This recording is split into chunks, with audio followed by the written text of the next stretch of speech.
好，我哋而家嚟到示範單位同大家做翻個講解。依家係身處153平方嘅4房3廳3衛嘅一個入戶花園呢度啦。大家可以睇到呢個入戶花園咧，足足有27個平方，都係俾到大家去使用嘅。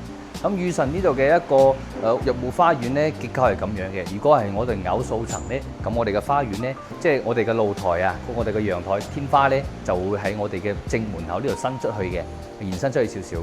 咁如果係基數層嘅話咧，咁就會喺我哋側面呢個位置咧，延伸過去嘅，即係我哋嘅陽台天花會交錯咁樣嘅話咧，就係點講咧？即係保證到每一戶一個採光性咧，都會有翻少少，唔會話太大遮擋咁樣嘅。咁我哋可以睇到啦，呢邊哪怕係空出嚟嘅呢一笪地方咧，都可以做翻我哋鋼結構咧，做個遮陽板喺度。咁呢個遮陽板嘅話咧，到時加翻少少銀碼就 OK 嘅啦。可以睇到呢個格局咧好舒服下，而且呢邊咧可以望到佢係有窗直接可以通到過嚟我哋呢個入戶花園度嘅，所以日閒時如果唔打開門打開窗都好舒服下。跟住我哋望下呢個入戶門啦，佢做咗個子母嘅一個裝甲門俾大家嘅，而且呢啲都係非常之厚實，質量非常之好嚇。跟住入嚟我哋可以睇到，其實呢個戶型咧係屬於我中國好房子嘅一個標準嘅我哋嘅戶型單位，可以睇到啦。你話佢係南北對流又得，你話佢話飛機戶型咧，其實又得。點解咧？好似我哋嘅客廳左邊，即係客廳前後咧都有房間嘅，加埋我哋客廳側邊咧兩邊咧都係有對流窗嘅，所以南北對流加飛機戶型，目前嚟講都係全中國嘅好房子，其實一個標準咧就喺呢度噶啦。OK， 我哋而家睇下呢個入戶位度，嗱呢邊咧都係做翻個展示櫃啦。呢個到時候交標嘅話咧，我哋精裝修係呢邊冇呢啲架子喺度嘅，需要做翻啲櫃體可以自己打下咁樣。跟住過嚟睇翻呢個餐廳，餐廳你擺翻張8人台、10人台都完全冇問題。呢個空間都足夠噶啦，樓底咧係3.15米嘅。可以俾到大家一個感受咧，就係入嚟呢邊睇到係真係非常之舒服嘅。跟住呢邊嘅餐邊櫃咧都做得好多下噶啦。呢個位置做咗個雪櫃位俾大家，跟住呢邊烤爐位，同埋呢邊咧去做過我哋嘅水吧台。呢個做翻個參考就 OK 啦。到時候咧我哋買翻嚟自己想咁設計都冇問題。跟住睇一個廚房，咁廚房呢邊做咗個長嘅 L 型廚房俾大家嘅。咁望翻呢個景觀咧係我哋北向嘅馬路景觀，3件套到時都係標配俾大家，都係老闆電器。咁啲櫥櫃咧都好似正下咁呢個位置我哋3個人喺度操作都完全冇問題嘅。跟住再入嚟睇翻呢個位置咧，有個生活露台俾大家做到。呢個露台咧佢唔算得好大，我哋做翻3到4個人嘅晾衣區就 OK 噶啦。咁呢度咧擺洗衣機都留咗水位俾大家嘅。呢啲天然氣嘅出入口都做晒俾大家噶啦。咁呢個陽台仔我可以講係屬於錦上添花嘅一個亮點嚟嘅。OK， 我哋而家睇翻我哋嘅客廳，客廳呢邊嘅開間足足有7米咁多咁闊，俾到大家嘅。咁成個我哋嘅餐客廳係屬於一個 LDKG 一體嘅設計，俾大家睇到啦。呢個客廳足足有去到56個平方，非常之大。咁闊嘅開間就問你頂唔頂得順啊啦。OK， 咁我哋睇到啦，呢個景觀嘅話咧係屬於我哋南向景觀，望到咧係我哋旗杆嗰條支流。咁高處嘅話咧，如果我哋望到嘅景觀可以望到我哋嘅富裕城同埋天逸會天魔，以及我哋成個石岐同埋東區嘅部分景觀都係非常之靚仔嘅。今日出邊咧落雨，咁啲光線咧就唔係好光猛，但係呢個位置大家睇到採光依然非常之好嘅。係咪先 ？OK， 我哋而家講翻睡房區域啦。咁睡房嘅話咧，其實佢喺呢個電視牆後邊咧就有一個套房喺度嘅。咁我話呢個戶型咧，佢有飛機戶型嘅一個特點喺度，亦都有南北對流嘅戶型嘅特點喺度，係咪好犀利咧？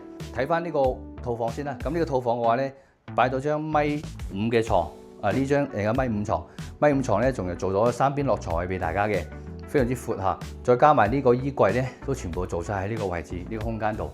都係非常之足夠嘅，加埋呢個梳妝台，咁呢個洗手間咧可以睇睇，真係非常之闊，而且呢邊仲有採光窗，採光窗光面都好大下嘅，淋浴區空間同埋馬桶位同埋我哋嘅洗手盤都係非常之 OK 嘅，科樂嘅洗手盤同埋呢啲鏡櫃咧都係做到俾大家，智能燈控嘅，非常之 OK 啊！咁呢個套房咧，我覺得係可以留翻俾我哋長輩使用嘅，有個獨立衞生間俾佢哋去使用。而且咧呢個位置咧離我哋嘅入戶門咧又比較近，餐廳位其實又比較近下嘅，所以呢個位置我覺得留俾長輩住係 OK 嘅。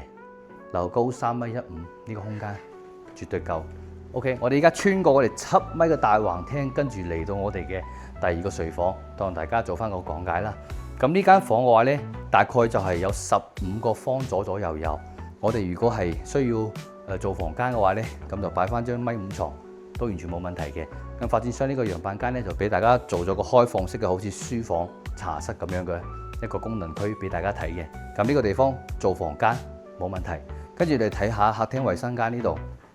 咁客廳衞生間嘅話呢，除咗個星盤會比啱先我哋嘅套房嗰個星盤會細啲，咁其他空間嚟講都係差唔多嘅，都係非常之舒服嘅。採光窗望翻北邊嘅，都係 OK 噶啦。鏡櫃呢啲都配晒俾大家嘅。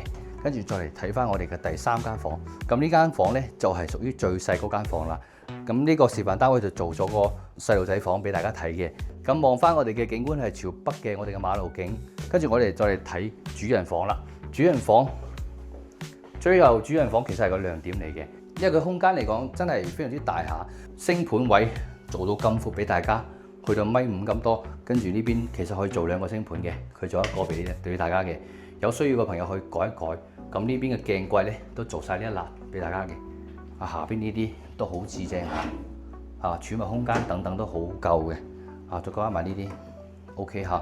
跟住馬桶位呢邊咧都會俾翻出邊嘅衞生間都會闊好多。淋浴區嘅話咧，其實就係唯一一個遺憾啦。淋浴區嘅空間咧其實唔算大。咁如果係有想法做浴缸嘅朋友咧，就可能需要改造一下啦。因為呢個地方你擺浴缸，你咁樣打橫擺，即係咁樣擺咧，其實唔好擺。